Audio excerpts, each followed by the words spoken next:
پھر تم سارے فیصلے کرنا.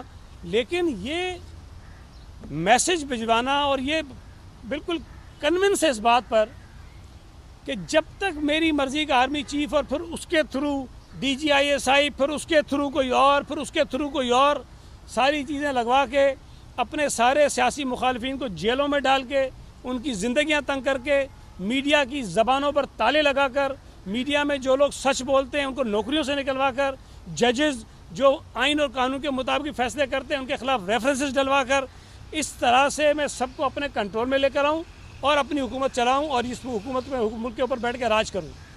یہ جو عمران خان کا 10 سالہ منصوبہ تہس نہس ہوا ہے، اس منصوبے کے خرابی نے عمران خان کا جو ذہنی توازن ہے اس کو بگاڑ دیا ہے.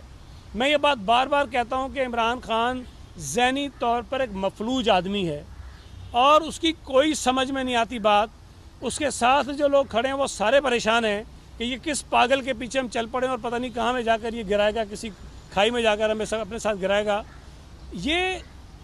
میں یہ سمجھتا ہوں کہ وہ ادارے بھی، خاص طور پر عدالتیں، بیوروکریٹس، ججز اور میڈیا کے دوست بھی، جن کو یہ دھمکیاں دیتا ہے، جن کے خلاف یہ جھوٹے الزامات لگاتا ہے، وہ کم از کم اس کو سوال تو کرو. اس سے کوئی اس کو ڈیفیمیشن کے نوٹس بھیجے، کوئی اس سے پوچھے تو صحیح کہ یہ آزادی تمہیں کیا ملی ہوئی ہے کہ جب تمہاری مرضی میں آتا ہے جس کی تم چاہتے ہو پگڑی اچھال دیتے ہو، جس کے مرضی آتی ہے تم اوپر الزامات لگا دیتے ہو اور کچھ نہیں پتا اس آدمی کو. کبھی کہتا ہے کہ جی وہ رول آف لا ہونا چاہیے، تمہیں لا کے ککھ نہیں پتا. کہتا ہے آئین کی بالادستی ہونی چاہیے، آئین کا تمہیں ککھ نہیں پتا. جمہوریت میں ایسا نہیں ہوتا، جمہوریت کا تمہیں ککھ نہیں پتا اور باتیں تم بیٹھ کے ایسی کرتے ہو. یہ صرف اور صرف دباؤ میں لا کر، بلیک میل کر کر اپنے چھوٹے چھوٹے مذموم سیاسی مقاصد کو حاصل کرنا چاہتا ہے. اور یہ کتنی افسوس کی بات ہے کہ آج جب ہم اس ملک میں بیٹھ کر جو بھی بات کر رہے ہیں، اگر کوئی ایک پیج پر ہے تو عمران خان ہے اور بھارت کا میڈیا ہے، سیم پیج پر. جو عمران خان کہہ رہا ہے وہاں مودی جو ہے وہ خوشی سے ناچ رہا ہے، وہ پتہ نہیں بنگلے ڈال رہا ہوگا. وہاں ان کے جو ریٹائرڈ فوجی ہیں ان کی ویڈیوز آپ بھی دیکھتے ہیں، کیا وہ کہہ رہے ہیں؟ وہ کہہ رہے ہیں کہ جی بھارت نے اربوں روپے خرچ کر کے سالہ سال کوششیں کر کے وہ کچھ حاصل نہیں کیا جو عمران خان نے پچھلے 6-7 مہینوں میں ان کو وہ مواقع فراہم کر دیے ہیں. یہ کوئی بھی شخص دیکھیں، میں ایک پارٹی کا ورکر ہوں، میں اپنی پارٹی کے مفادات کا تحفظ کرتا ہوں. کئی چیزیں میں ایسی نہیں کرتا جس سے میری پارٹی کے وقار کو، اس کو نقصان پہنچے. میں کوشش کرتا ہوں کہ نہ ہو. لیکن اگر میرے ملک کی کئی بات آئے تو یقیناً میرا ملک میری پارٹی سے بھی زیادہ بالا تر ہے. میں شاید پارٹی کے مفادات کو سیکریفائز کر دوں گا، کمپرومائز کر دوں گا، لیکن ملک کے مفادات پر کمپرومائز نہیں کروں گا. یہ پاگل آدمی، اس کو یہ احساس نہیں ہے کہ اس ملک نے اس کو وزیر اعظم کیسے بھی جیسے تیسے بنایا. اس ملک کا یہ وزیر اعظم رہا ہے. اس کو اس وزیر اعظم کے عہدے پر فائز ہونے کے بعد یہ کروڑوں اربوں روپے کے تحائف ملے جس کو بیچ کر یہ امیر ہوا ہے. اس کو شرم نہیں آتی ہے؟ یہ اس ملک کے مفادات کا سودا کر رہا ہے. اس ملک کے مفادات کو یہ اپنی انا کی بھین چڑھا رہا ہے. یہ کسی طور پر بھی قابل قبول نہیں ہے. اس آدمی نے کسی ادارے کو نہیں چھوڑا. الیکشن کمیشن، جو میں سمجھتا ہوں کہ بہت عرصے بعد، کم از کم میری سیاسی زندگی میں مجھے اتنا بہتر الیکشن کمیشن کبھی نظر نہیں آیا، جو اصولوں پر قانون کے مطابق فیصلے کر رہا ہے اور اپنے ادارے کو چلا رہا ہے. اس کو اس پر بھی اعتراض ہے، اس لیے کہ اس کی بات نہیں مانتے، اس لیے کہ وہ جو فورن فنڈنگ کا کیس تھا اس کی مرضی کا اس پہ فیصلہ نہیں دیا، اس لیے کہ توشہ خانے میں جو چوریاں اس کی پکڑی گئی ہیں اس کی مرضی کا فیصلہ الیکشن کمیشن نہیں دیتا، اس لیے وہ اس کو برا لگتا ہے. میڈیا جو سارا دن اس کو دکھاتا رہا، اس کی خالی کرسیاں نہیں دکھاتے تھے آپ. بھائی آپ نے اس کو زمین سے اٹھا کے آسمان پہ پہنچا دیا. اس نالائق آدمی کو آپ نے پاکستان کا بڑا سیاسی لیڈر بنا دیا. لوگوں کو دکھا دکھا کے اس کے جھوٹ کو بیچ کے آپ نے اس کو ہیرو بنا دیا. آج آپ کو بھی سب کو کہتا ہے کرائے کے ٹٹو ہیں. وہ اینکر جو اس کے ورکر بنے ہوئے تھے سارے کے سارے، آج یہ کہتا ہے کہ وہ باہر سے پیسے لیتے ہیں. تو یہ سوال میڈیا کو بھی کرنا چاہیے، یہ سوال ان اینکرز کو بھی کرنا چاہیے کہ تمہارے پاس کیا ثبوت ہے کہ ہمارے پاس باہر سے پیسہ آتا ہے. میڈیا کے مالکان کو سوال اٹھانا چاہیے کہ تمہارے پاس کیا ثبوت ہے جس کی بنا پہ تم ہمیں کرائے کے ٹٹو کہتے پھر رہے ہو. یہ چیزیں اگر ہم نہیں کریں گے تو یہ مصیبت جو میرے لیے آپ کے لیے نہیں ہے، یہ مصیبت اس ملک کے لیے ہے. یہ آدمی اس ملک کی معیشت کو تباہ و برباد کرنا چاہتا ہے۔ اس آدمی نے جب وزیر اعظم تھا، جب اس کی وزارت عظمیٰ جا رہی تھی تو اس نے کوشش کی کہ پاکستان کی معیشت برباد ہو۔ میں نے نہیں کہا تھا، ان کے وزیروں نے کہا کہ عمران خان جاتے جاتے نئی حکومت کے راستے میں بارودی سرنگیں بچھا کے گیا ہے۔ یہ بارودی سرنگیں پاکستان کے راستے میں بچھائی گئی تھیں، پاکستان کے لوگوں کے راستے میں بچھائی گئی تھیں، پاکستان کی معیشت کے راستے میں بچھائی گئی تھیں، اور اس کا جو خمیازہ ہے وہ ہم اور آپ اور اس ملک کا ہر آدمی بھگت رہا ہے۔ وہ بھی بھگت رہے ہیں جو پی ٹی آئی کے فالوور ہیں، وہ بھی بھگت رہے ہیں جو عمران خان کے جلسوں میں جاتے ہیں، وہ بھی بھگت رہے ہیں جو عمران خان کی وجہ سے گمراہی کا شکار ہیں، وہ بھی شکار ہوئے ہوئے۔ اب اگر آئی ایم ایف کے ساتھ یہ حکومت معاہدہ کرنے جاتی ہے تو شوکت ترین اپنے وزرائے خزانہ کو 2 صوبوں کے فون کر کے کہتا ہے، جو آپ کے سامنے بات آئی ہے، فون کر کے کہتا ہے کہ آئی ایم ایف کو کہو کہ ہم اپنی کمٹمنٹس کو پورا نہیں کریں گے۔ اس لیے وہ کہلوا رہا تھا کہ آئی ایم ایف کے ساتھ آپ کو معاہدہ نہ ہو سکے اور خدا نہ خواصہ یہ ملک جو ہے وہ بینکرپٹ ہو جائے۔ یہ ملک اگر بینکرپٹ ہوتا ہے تو سارے جو قوم ہے اس کی سزا بھگتے گی اور اتنی مشکلات کا ہم شکار ہوں گے جس کا ہمیں ازالہ کرنا شاید مشکل ہو جائے گا۔ تو یہ آدمی اداروں کو تباہ کرنا چاہتا ہے، ملک کی معیشت کو تباہ کرنا چاہتا ہے، خدا نہ خواستہ ملک کو تباہ کرنا چاہتا ہے، اپنی ہٹ درمی اور انا پرستی کی بھیڑ سب کو چڑھانا چاہتا ہے۔ میں گزارش کرنا چاہتا ہوں ان لوگوں سے جو اس کی گمراہی کا شکار ہیں، جن لوگوں کو اگر چلے میں مان لوں for the sake of the argument, بہت سارے لوگ ایسے ہوں گے اس ملک میں جن کی اپنی سوچ اور اپنے سیاسی نظریات ہوں گے، جن کو پیپلز پارٹی اور نون لیگ نہیں پسند ہوگی۔ بھئی آپ آزاد ہیں، ان کے خلاف ووٹ کریں، آپ آزاد ہیں، اپنی مرضی کی پارٹی کو ووٹ دیں، لیکن جس طرف یہ پاگل آدمی آپ کو لے کے جا رہا ہے وہ پیپلز پارٹی اور نون لیگ کو نقصان پہنچانے کی بات نہیں ہے، وہ اس ملک کو، اس ملک کے اداروں کو نقصان پہنچانے کی بات ہے۔ یہ جب ہم کہتے ہیں کہ یہ مودی کا پولنگ ایجنٹ ہے، چیف پولنگ ایجنٹ ہے، تو ان کو مرچیں لگتی ہیں۔ یہ ثابت ہو رہا ہے آج، جو تعریفوں کے پل اس نے باندھے ہیں مودی کی پالیسیوں کے۔ آپ مجھے بتائیے کہ مودی کو الیکشن کمپین چلانے کی ضرورت ہے اپنے ملک میں؟ جب وہ جا کر یہ کہتے ہیں کہ پاکستان کا وزیر اعظم دیکھو کیا کہتا ہے مودی کے لیے، اس نے تو وہاں کی باقی جماعتوں کو دفن کر دیا ہے، اس لیے کہ یہ کوئی کمٹمنٹ ہے اس کی کہ اس نے مودی جیسے حکمرانوں کو سپورٹ کرنا ہے۔ اس کو جو ہم کہتے تھے نا یہ فارن فنڈنگ کیس میں بھارتیوں نے اور یہودیوں نے کیوں پیسے دیے ہیں، آج یہ بات ثابت ہو رہی ہے کہ وہ پیسے کیوں دیے گئے تھے۔ وہ پیسے اس لیے دیے گئے کہ یہ پاکستان کی معیشت کو، پاکستان کے اداروں کو خدا نہ خواستہ نیست و نابود کرے، برباد کرے، تاکہ پاکستان کے دشمن قوتیں جو ہیں ان کو یہ کسی طرح سے فائدہ پہنچا سکے۔ سوال پیدا یہ ہوتا ہے جس پر آج یہ ایک بات نہیں کرتا، بھئی تم نے کہا تھا کہ میں 1 کروڑ جو ہے وہ نوکریاں دوں گا، اس کا سوال تم اس قوم کو دو۔ تم نے کہا تھا میں 50 لاکھ گھر بناؤں گا، اس کا جواب تم اس قوم کو دو۔ تم نے کہا تھا کہ میں کرپشن کا خاتمہ 90 دن میں کروں گا، تم اس سوال کا جواب اس قوم کو دو۔ تم نے کہا تھا کہ میں اس ملک کے تباہ شدہ جو ادارے ہیں، اسٹیل مل ہے، ریلوے ہے، پی آئی اے، بے شمار ادارے ہیں، تم نے کمپنی بنائی تھی، تم نے کہا تھا کہ 100 دن میں ان کو میں ٹھیک کروں گا اور میرٹ پر ان کے سربراہ لگاؤں گا، اس کا جواب تم دو۔ تم نے کہا تھا کہ کرپشن کے خلاف تم نے جنگ شروع کی تھی نا، جو تمہارے دور حکومت میں کرپشن ہوئی ہے گوگیوں اور گوگوں نے جو کی ہے، اس کا جواب تم اس قوم کو دو کہ پنجاب میں پاکستان کی تاریخ میں اتنے تبادلے نہیں ہوئے جو تمہارے 3-3.5 سالہ دور میں ہوئے تھے، اس کا جواب دو کہ اس کے پیسے کون لے رہا تھا، کیوں لے رہا تھا۔ تم اس گھڑی کا جواب دو۔ ہم تو ایک گھڑی کو لے کے بیٹھے تھے، اب تو نئے نئے قصے آ رہے ہیں کہ ایک گھڑی نہیں ہے، پتہ نہیں کتنی گھڑیاں ہیں، کتنے ہیرے جواہرات ہیں، کتنے زیورات ہیں جس کے تحفے اس کو ملے۔ اور اس لچے آدمی نے، جس کے لیے میں نے کہا تھا ایک لفظ سندھی کا بشنی، یہ بشنی وزیر اعظم تھا پاکستان کا۔ یہ پاکستان کی تاریخ میں ایسا کوئی آدمی نہیں آیا ہوگا جو یہ بشنیوں جیسے کام کرتا تھا۔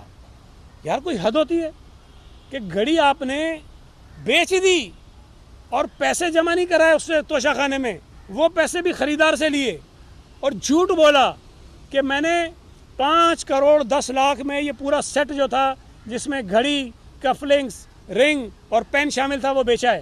اور وہ رسید آپ دیکھیں، یار آپ ادھر سے نکلو، باہر فروٹ والا کھڑا ہوگا، آپ اس سے ذرا 500 کا فروٹ خرید لو، آپ کو لکھے گا سیب 1 کلو، 1 کلو کی قیمت 100 روپے اور آگے لکھے گا 200 روپے۔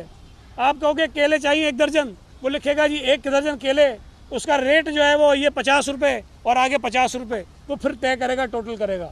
اس نے 5 کروڑ 10 لاکھ کا سودا کر دیا ہیرے جواہرات سے جڑی ہوئی چیزوں کا، اور وہ آپ رسید تو دیکھو، صرف یہ لکھا ہے یہ چیزیں 5 کروڑ 10 لاکھ۔